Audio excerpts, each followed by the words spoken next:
બનાસકાંઠામાં 35 દિવસ બાદ પણ ખેડૂતોને વળતરની જાહેરાત ન થતા ગુલાબસિંહ રાજપૂતે સવાલ ઉઠાવ્યા છે। 36 દિવસ આજે પૂર આયાન થઈ ગયા તો આટલા દિવસ ક્યાં ઊંઘ્યા હતા બધા? ગયા સોમવારે અમે સોઈગામમાં આવેદનપત્ર મોટી હજારોની સંખ્યામાં આપી વરસાદની અંદર, ત્યાર પછી લોકો જાગ્યા, નહીંતર આ વિસ્તારમાં જમીન ધોવાણનું નુકસાન થયું છે એમને ખબર નથી તો શા માટે સરકારમાં રજૂઆત ના કરે? પાક નુકસાનીનો 1 મહિના જેવો સમય થઈ ગયો, કેમ ક્યારે ના રજૂઆત કરી કે અમે આમ કર્યું છે? આ અંગે કેટલાક કોંગ્રેસના લોકો ગામે ગામ ફરીને ખેડૂતોને પાક નિષ્ફળના વળતર માટેના ફોર્મ અને આવેદનપત્રો ભરાવી ભ્રમિત કરવાનો પ્રયાસ કરી રહ્યા છે।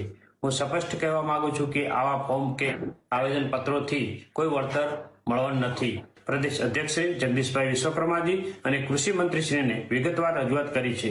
સરકાર આ વિષયને ગંભીરતાથી લઈ રહી છે અને ટૂંક સમયમાં યોગ્ય નિર્ણય લઈને ખેડૂતોને ન્યાય આપશે। અને મગફળી સહિતના ટેકાના ભાવને લઈને જ્યારે જાહેરાત કરી દેવામાં આવી છે ત્યારે